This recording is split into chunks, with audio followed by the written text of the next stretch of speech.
Welcome to everyone to this special satsang. Welcome especially to our visitors. Caro is here. Don Rodrigo is here. His son Juanra is here. I remember him. And our special guest, Jacques Sagot, is here. It's a great joy to welcome you for the first time to this humble ashram. And although we are humble and few in number, we are planning a world takeover.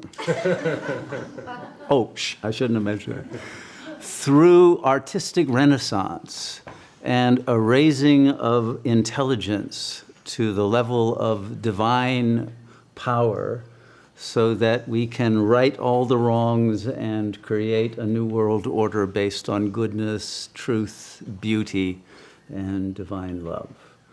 So all who are aboard, I think more and more there will be a great desire for a new way of living and of being that is in harmony with the cosmos and with nature and with life, and without the conflict, the wars, the catastrophes that are human initiated and triggered, that are now plaguing literally our planet and destroying life itself, not simply threatening the extinction of the human species. I just happened to check the news headlines before coming. Apparently, the next Russo-Turkish war has begun in earnest this afternoon, with a massive airstrike killing many Turkish soldiers who, for some reason, were in Syria. We have the coronavirus officially in California and other parts of the U.S. and is now semi-officially a global pandemic. And we have a stock market crash, and we have many other catastrophes, too many for them to even put on a news site any longer, and exponentially increasing every day. And thus we understand the urgent need for a rise in human intelligence and love and understanding, and a way of reorganizing our world such that the kind of competitive and destructive savagery that is now going on will cease, and a new way of living that is in accord with our divine nature can be reinstated. And that's the reason for the day that is now a 3-day holiday at the least, Intergalactic Rose Day, which is tomorrow. And somehow, coincidentally, Radha Ma's birthday is also tomorrow. I don't know how that happened. But now it needs a contextualization, and so we need another day for that. And of course, there's a play that wouldn't fit in tomorrow's schedule, so that will be the third and culminating, perhaps, night of this holiday. But who knows, maybe it'll become a week-long festival of the arts, and we never know, but it seems to be expanding every year. So it's important to understand that the contextual issue is a very broad one. It's not simply about a holiday that this ashram happens to be celebrating, but it is about the nature of the cosmic situation we are in. By the way, yesterday morning at about 2:30 a.m. when I was meditating and looking out the window of my office, I happened to see in the sky a strange light going sideways that stars don't normally do, and it was just going right across. So I got up and looked in the sky, and it went to a particular point and disappeared, but there was a blinking light before it did, and then another one. As soon as it reached that point, another. There were 7, and a final big blink as they all seem to go off in a mothership in another direction.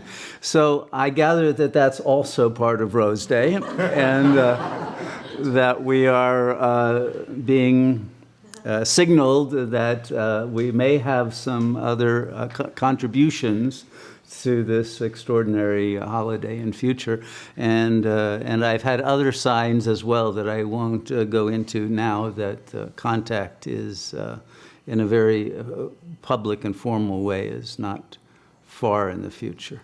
So we have many exciting things happening on planet Earth and in this ashram.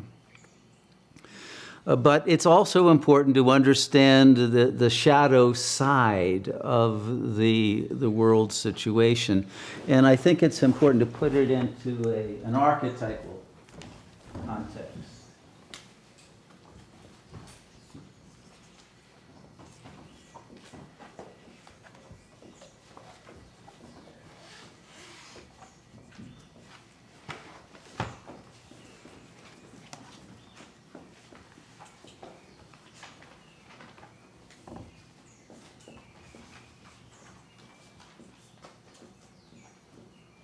At the end of Kali Yuga, which is the way that this historic epic is known in traditional Indian teleological historiography, this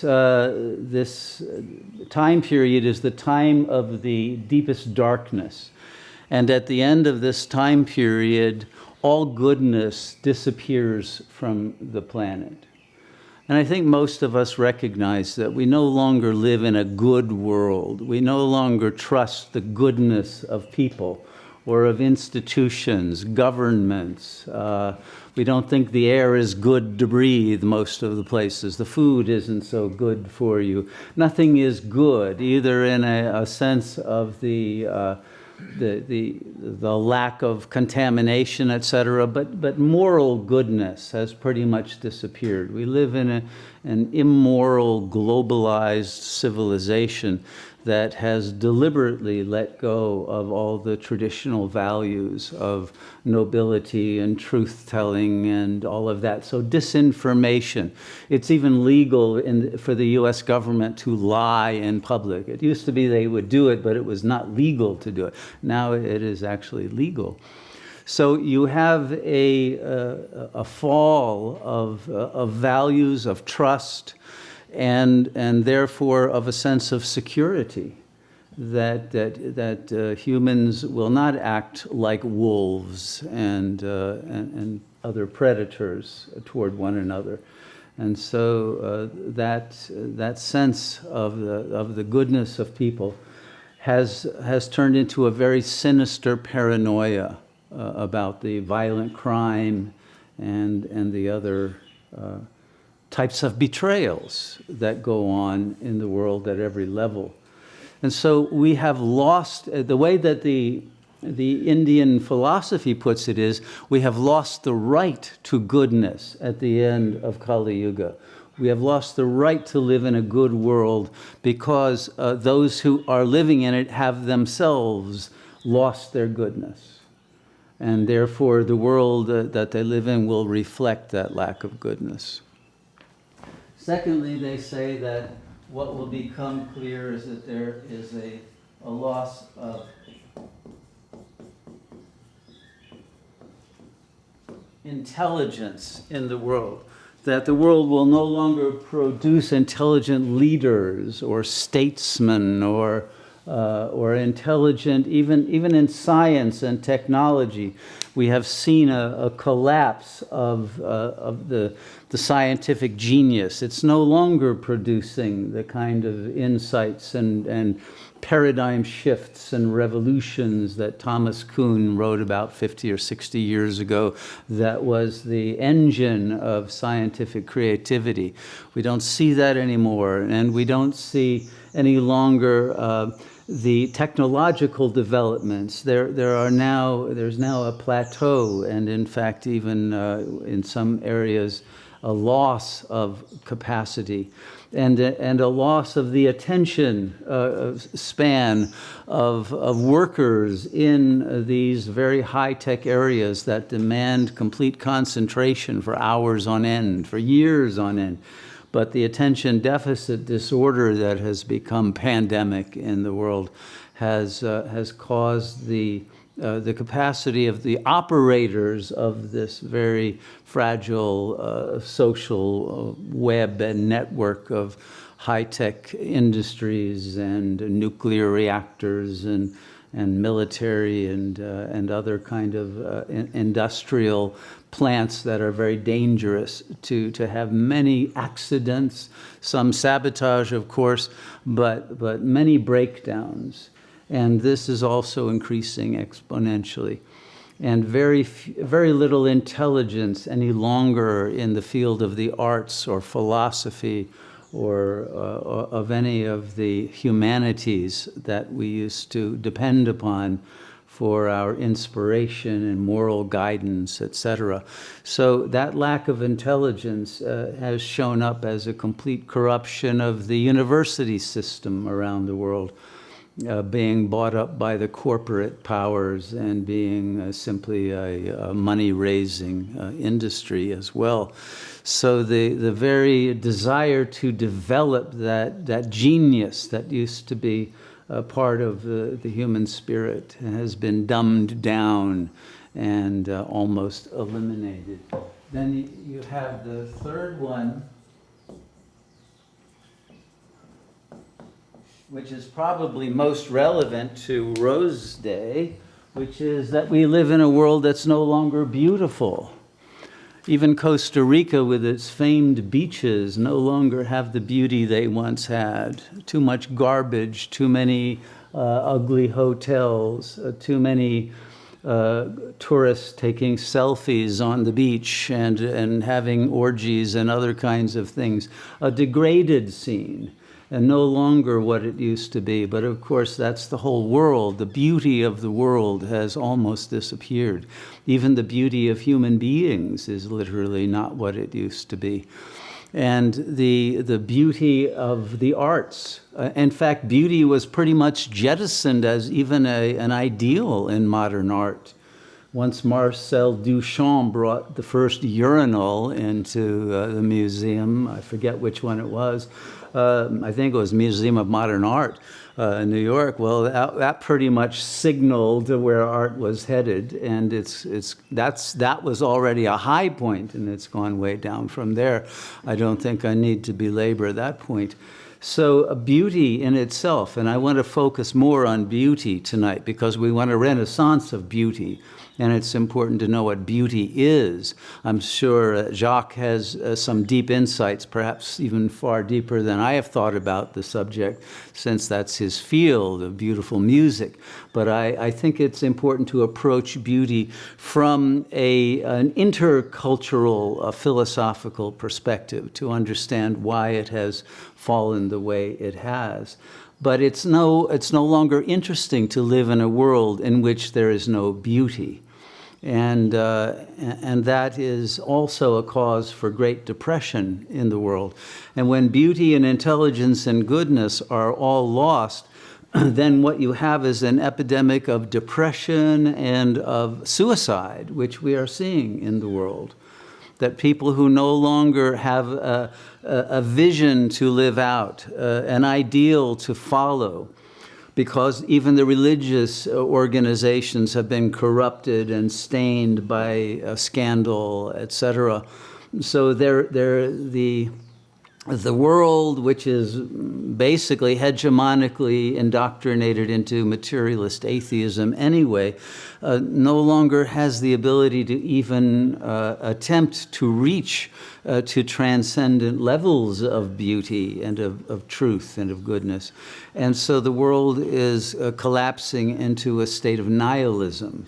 This, of course, has been going on since before Nietzsche, but now it has reached critical levels of negative energy, so that there's a subconscious desire of the collectivity to end it all, which is far more dangerous than simply having, you know, Trump at the helm in the U.S. or some figurehead like that. But the fact that the collective it wants to end their misery, and it can't be done in a way which enables life to proceed, because the capitalist system won't allow that. The inherent tension and conflict between the 99% and the 1%, as it's now vulgarly referred to, is creating that kind of a self-sabotage that results in passive-aggressive symptoms of illness that are all actually political statements, and of even futile revolts and forms of disengagement and anomie from society, and turning inward to very superficial forms of narcissism, rather than having any kind of collective organizational effort toward the betterment of our world. It's been given up on, and the only movements really that are catching on to some extent are those like an extinction rebellion, which begin with that very idea that extinction is close at hand.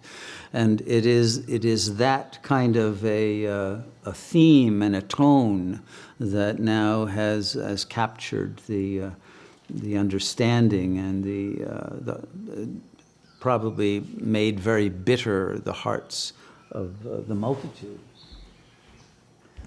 So now we're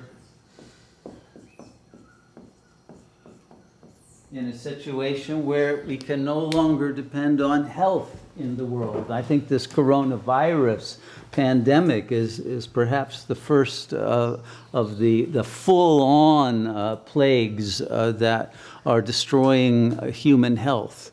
But of course, this has been going on in a subterranean way, as we have been studying, because of the electromagnetic fields. Everyone who's using their cell phones are damaging their brains, which will show up in a certain number of years, and will have effects on everyone. But even more than that, just the inorganic food and the kinds of ways that people are now living in congested cities, and in the situations in which a disease becomes ripe and rife throughout, is going to produce many more pandemics than just the current one. So we were living in a world in which humans are losing their health rapidly and cannot depend on that health remaining stable, even though we pride ourselves on longer lifespans, etc. But those statistics are false, and they don't factor in the car crashes and the suicides and the overdoses and all of the other ways that life is cut short.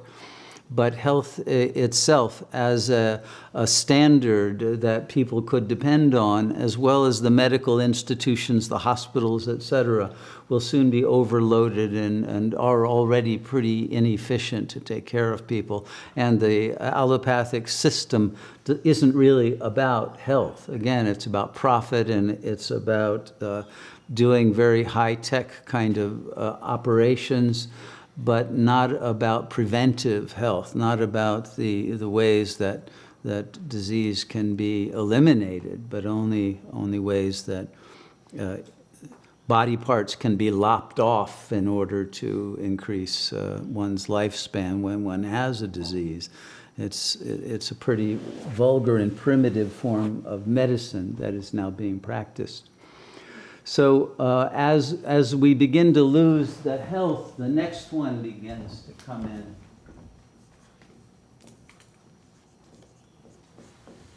And it's already happening that the human population is collectively losing its sanity, literally. There is more psychiatrically diagnosed psychosis than ever before. But we could say the social system has become psychotic, the system itself. And the people who get ahead in the system are psychopathic in general.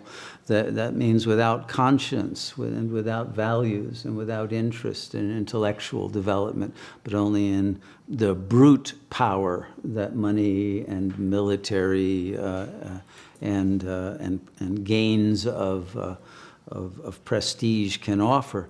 So these kinds of insanity are now spreading through the world because the ego structure of human beings today is more fragile, more dissociated, more prone to meltdown than ever before. And so we have people even here who are meditating, who have emotional breakdowns, at least of a minor kind, every few days. This kind of behavior is now the norm. We have to keep meditating just to tread water, and that's here. What's going on out there, you know? This is a much higher than normal or average level of intelligence and I would say sane makeup of people who have made commitment to a higher kind of life, and yet the instability is very difficult to overcome because of the type of ego structure and the tenacious resistance there is against transcending the ego. And if we don't figure out a psychotechnology to get beyond the ego soon, then we're not going to have a renaissance in this ashram either. It's going to collapse the same way is happening out there. But my hope is that we are going to rise to the occasion and transcend the ego here. But so far, more people here are interested in chakra 2 affairs than they are in reaching chakra 7. And so the state of the ashram is not good in that regard. And if we continue at the rate that we are, then this project too is going to fail. So we need to be very realistic about it. I am not at all over-optimistic about the possibility of our own success, given the type of resistances that we've seen over a long period of time.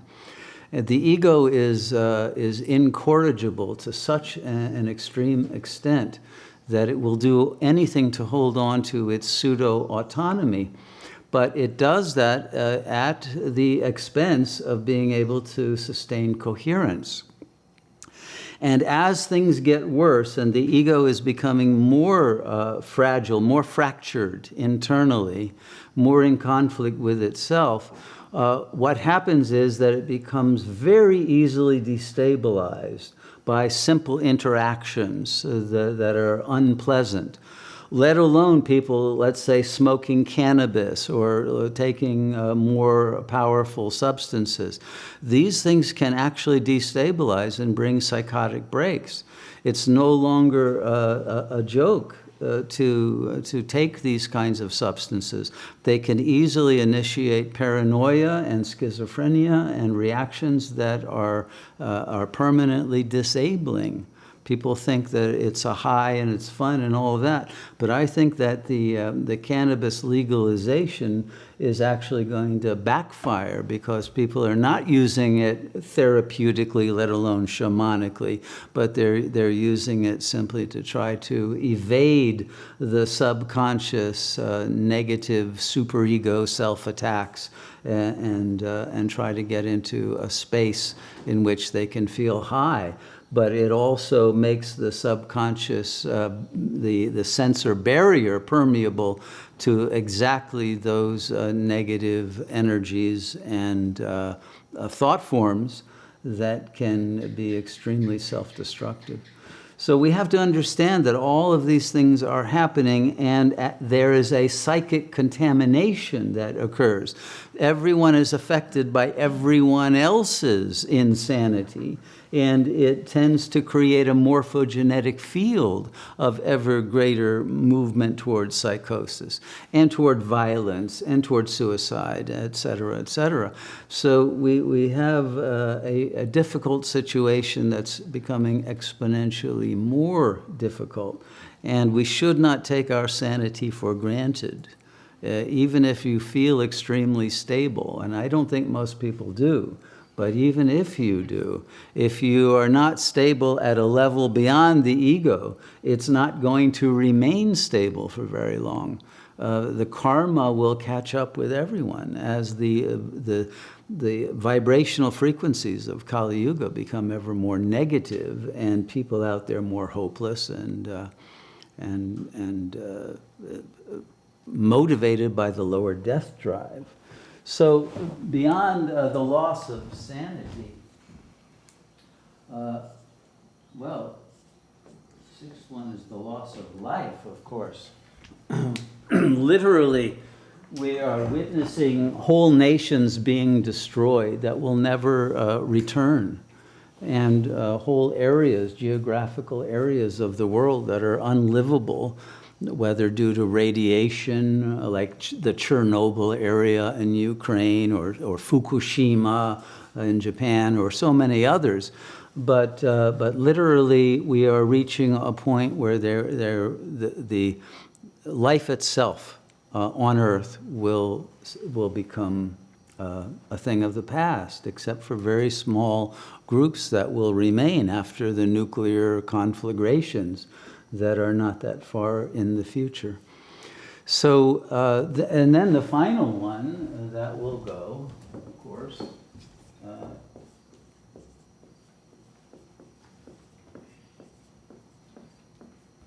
is consciousness itself.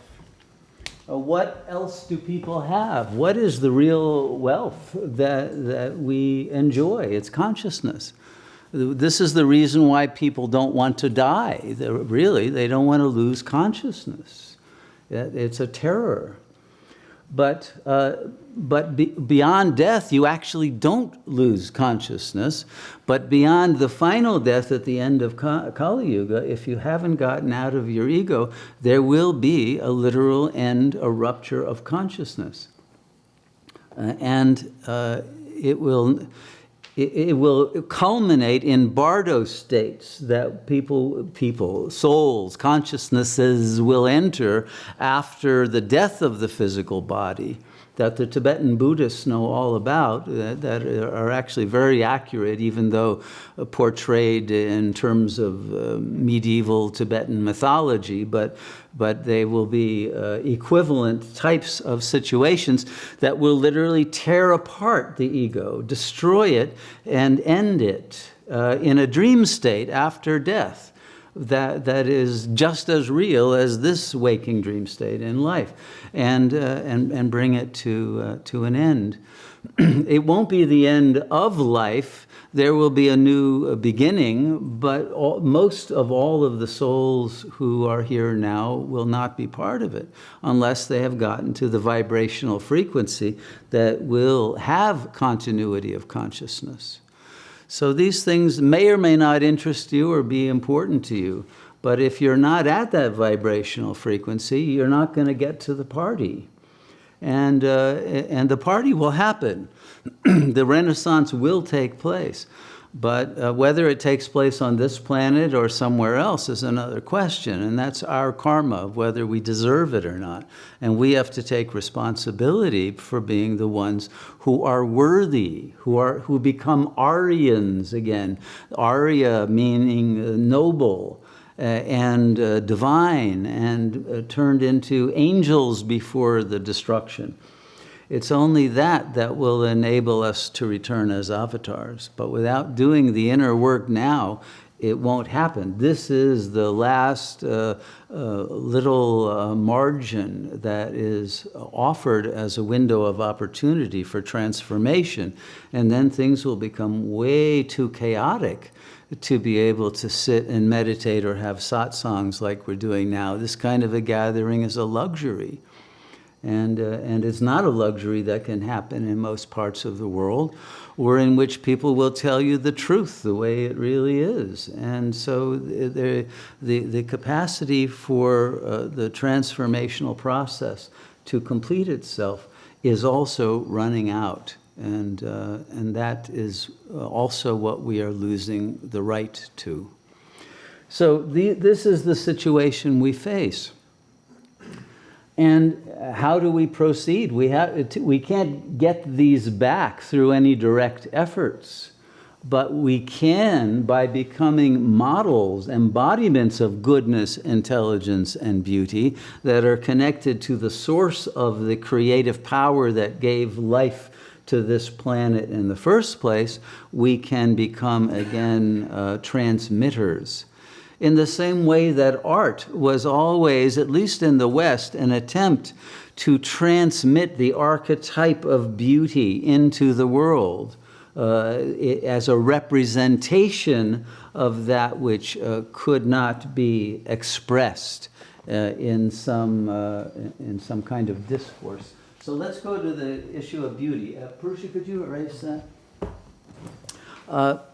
I want to start with beauty because I think beauty represents that kind of intelligence that actually has more of a charge for people than the more abstract levels of intelligence that download, let's say, conceptualizations of the way that the infinite power of the mind of God can function to alter and ameliorate difficulties in the phenomenal plane. The question of beauty has always been one of those cultural, let's say, pillars that have offered visions of the higher truth that could not be expressed or even believed in without the overwhelming model of a great work of art, whether it's Michelangelo's Sistine Chapel or it's an incredible Greek sculpture of Zeus or a Renaissance sculpture of David or of Moses with horns of light or whatever it is.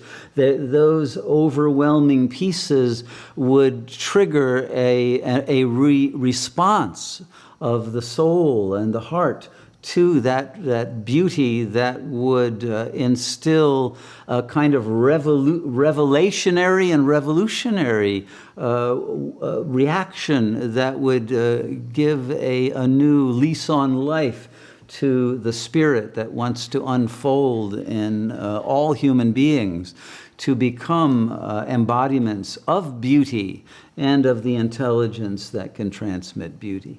So let's look at it a little bit, because if we understand the history of the very concept of beauty as it developed transculturally, it can help us to understand why we fell the way we have and have lost beauty in the same way that we have lost goodness.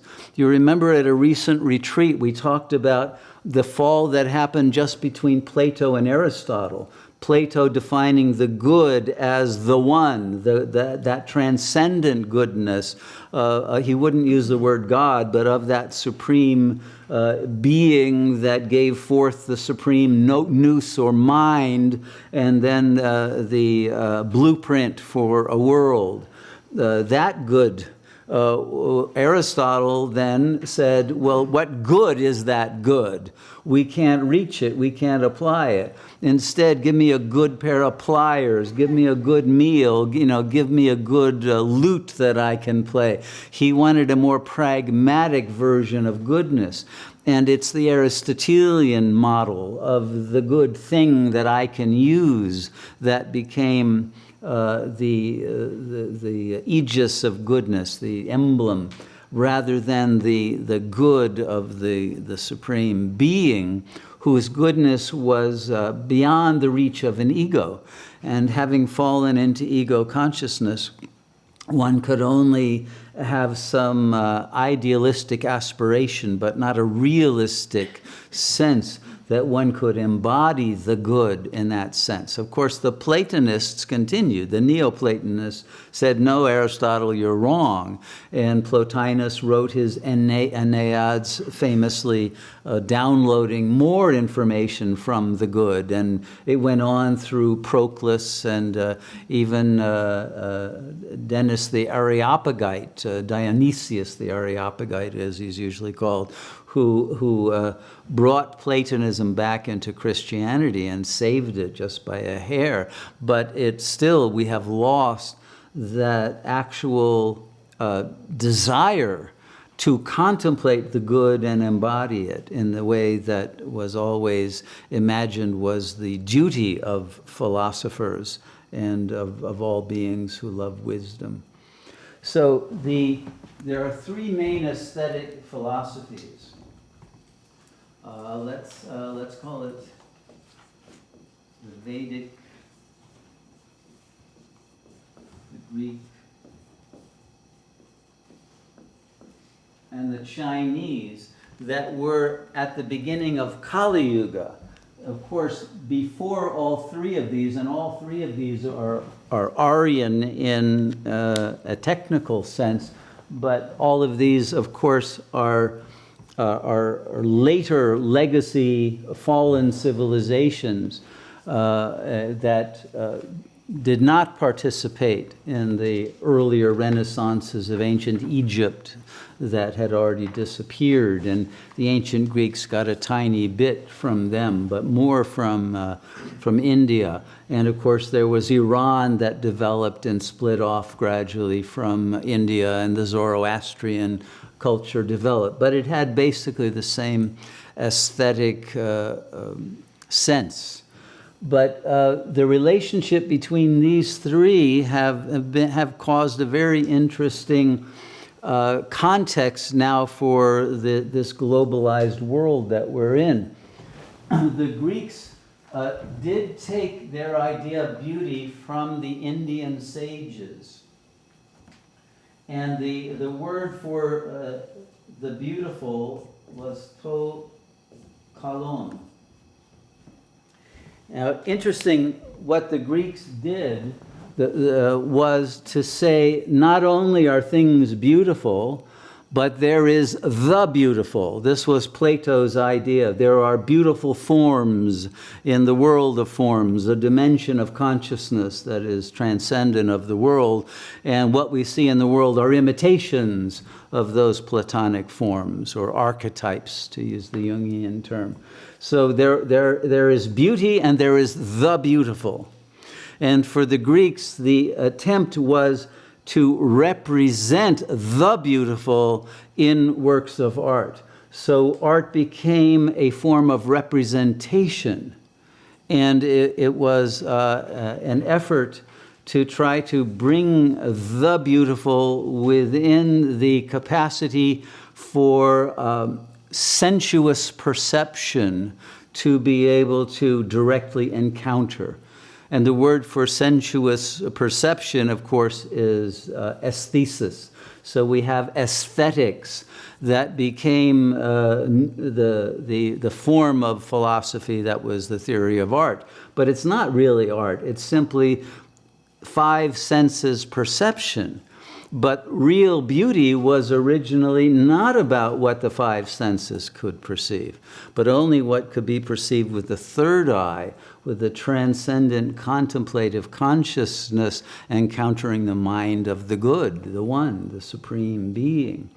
And so what happened was the Greeks let go of that. And if you look at the word kalon, they got it from the Vedic tradition. And it comes directly from a word we all know, which is kalyan. Now, if you look at a Sanskrit dictionary, one of the meanings of kalyan is beauty.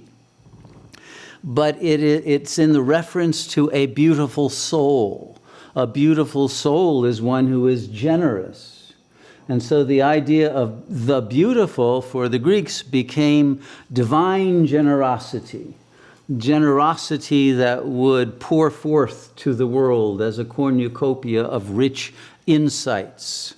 And later, Immanuel Kant was to say that that art is the expression of an aesthetic idea. And what he meant was an idea that was so rich in insight and implication and hyperdimensional meaningfulness that it could not be expressed in concepts, in language, in discourse. It had to be expressed in a work of art that was something that could not be thought about. It was an idea, but an idea that transcended the ability to think. It could only be. And there's a famous poem by Archibald MacLeish called Ars Poetica, which ends with the line, "A poem should not mean but be." Okay? That's actually that idea of being rather than meaning is one that the Greeks opposed, however, because the Greeks want to be able to know what the work means, what it represents to us. They want to be able to translate it into thought, into philosophical language. So they always emphasized, and the entire Western canon has emphasized the cognitive aspect of what is art saying to us, rather than what is art in itself. And a lot of that comes from the fact that these cultures, both the Vedic and the Greek, are formed around epics. The Vedic, of course, the Mahabharata, which gives the ancient understanding of Satyuga, and then later the Ramayana that expresses the Treta Yuga psychology, etc.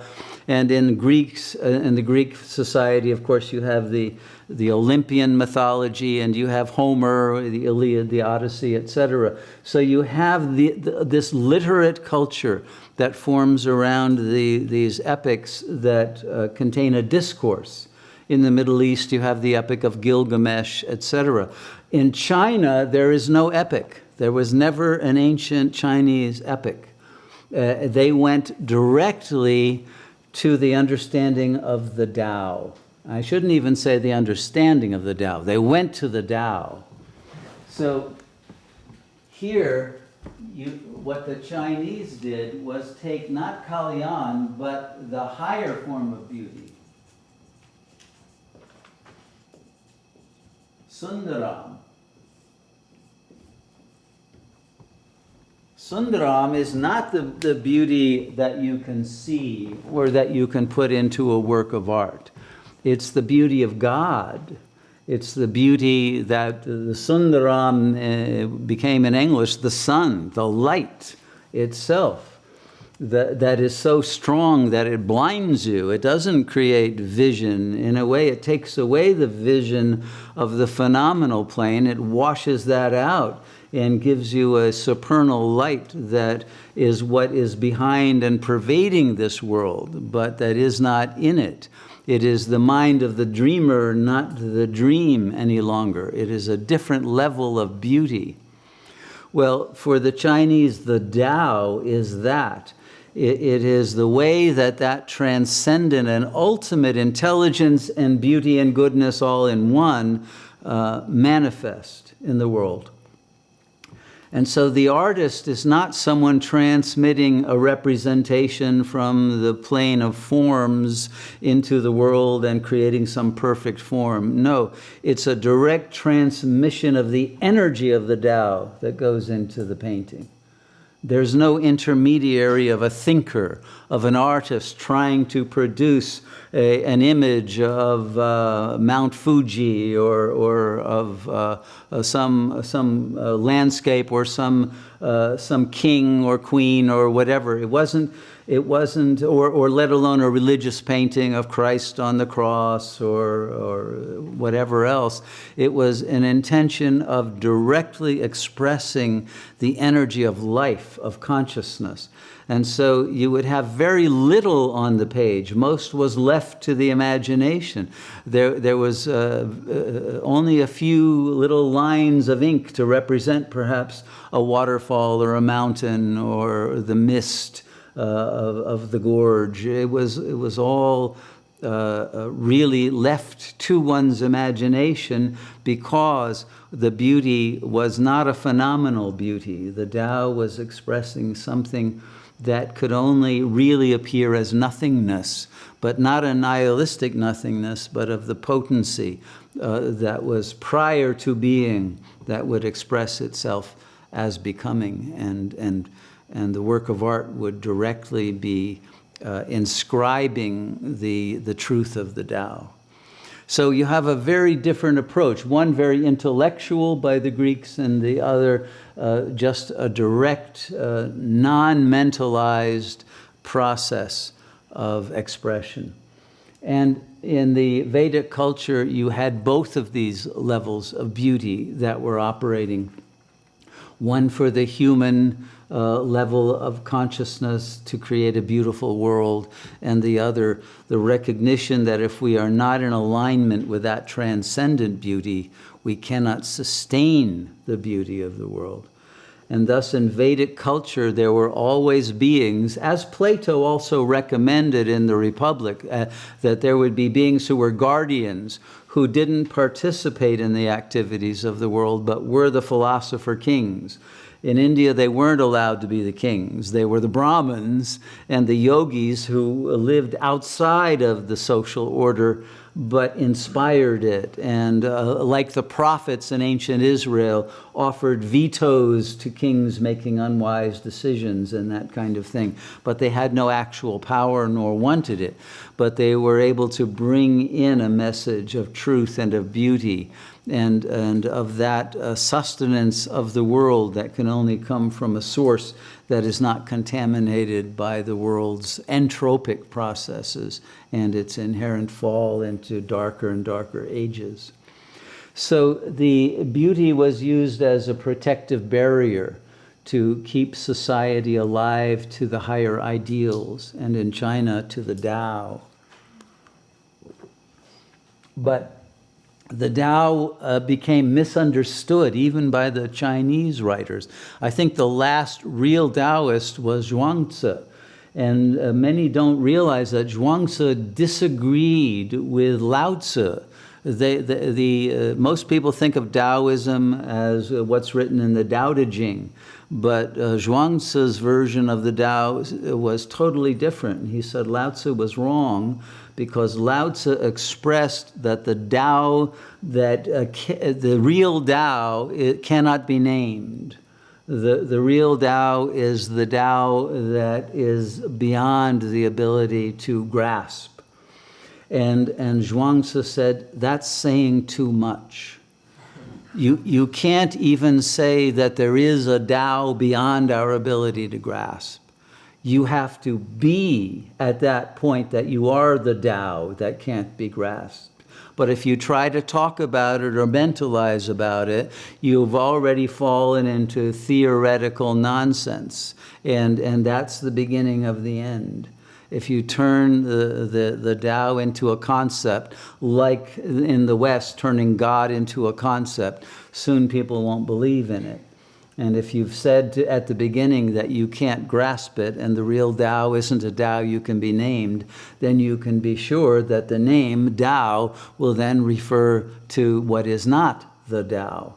And this indeed happened, and the Taoist religion is very anti-Tao and very much a religious institution, just as imaginary as all the other religions. So we have a problem that Chinese philosophy lost its own roots in that immediate realization. They tried to renew it with Zen. The Zen Buddhists said, don't talk to me about Buddhist theory or ontology or any of that. You know, just get real. And they would slap each other around and, you know, scream and do whatever was necessary to get somebody to be present. But they didn't give them discourses like I'm unfortunately doing to try to get people to think their way out of the paper bag of the ego. They brought them there through brute force. But that stopped working also after a while, and there weren't any more Zen masters who had the legitimate authority to slap you around. And so they turned to Zen riddles, koans, that pretty soon became useless because people would read cheat books, you know, with sound of one hand clapping. Ah, okay. And it lost its capacity to awaken the intellect to that which is transcendent to discourse.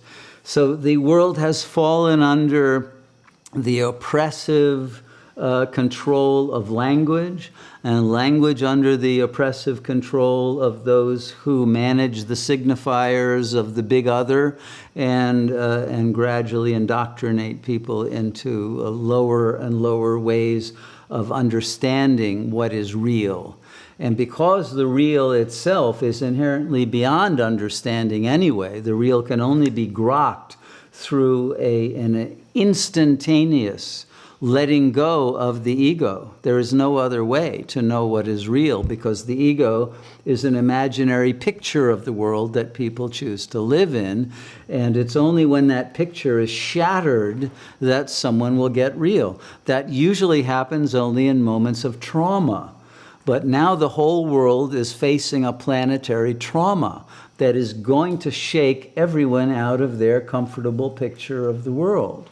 But whether one goes psychotic or becomes enlightened and liberated will be determined by whether your attitude is one of seeking that which is beyond the capacity of the mind to be able to reach and unite with, or whether your mind is in the gutter of wanting things of a bodily nature and a sensual and a temporary and unreal nature. So if you haven't made the decision as to where your profit lies, as all the other profitable investments fall away, and you haven't invested in God consciousness, you may find yourself bankrupt and too insane to put yourself together again, like Humpty Dumpty was. And that's the world that we are now entering, and in its final phase before the Omega point. If we can awaken enough of us to that higher level of consciousness and bring it in, we can make use of the same principles of the morphogenetic field to create a global awakening. But if we do not take the bull by the horns, to use a Zen expression, then we are not going to be able to be of any help to anyone else, and we are going to need all the medication we can get ourselves. So the only hope is to break free of the chains of the ego and the belief that you are a bodily person, and realize the Sundaram, that is the infinite beauty that has the power to redream a beautiful world. But you cannot do that without breaking free of the lower level of intelligence of the ego that tells you, no, it can't be true, it's woo-woo, it's mysticism, it's this or that, or I'm not worthy of it, or et cetera, et cetera. All the resistances of the ego that we all know about, and I won't elaborate now. But if we don't break through this now, that opportunity will pass us by. And nothing short of liberation of consciousness completely from the ego will be of any avail to face the kind of apocalyptic events that are in our near future. So my hope is that we will use our yearning for beauty, the ultimate beauty, and yearning for the highest infinite intelligence that we can download if we organize ourselves to concentrate sufficiently to do so, and to break free of these negative and nihilistic paradigms that have taken over the minds and hearts of the human species. And because time is short, both tonight and in the world, I'm going to leave it there, but I'm hoping that all of you will be inspired to make extra efforts to discipline yourselves. Tao is the Chinese equivalent of the Sanskrit word dharma. Dharma is not a set of rules, even though it's interpreted that way, and generally by the ego, but it's a set of self-disciplines, ascesis, as the Greeks called it, asceticism, as that has become known later. But it's the practice of that concentration of consciousness into single-minded and wholehearted union with its source, such that it becomes our natural state, a sahaja samadhi, a state of natural and ongoing and undisturbed God consciousness that can be transmitted and shared. And we make our whole life into a work of art. And then once again, our cosmos into a work of art.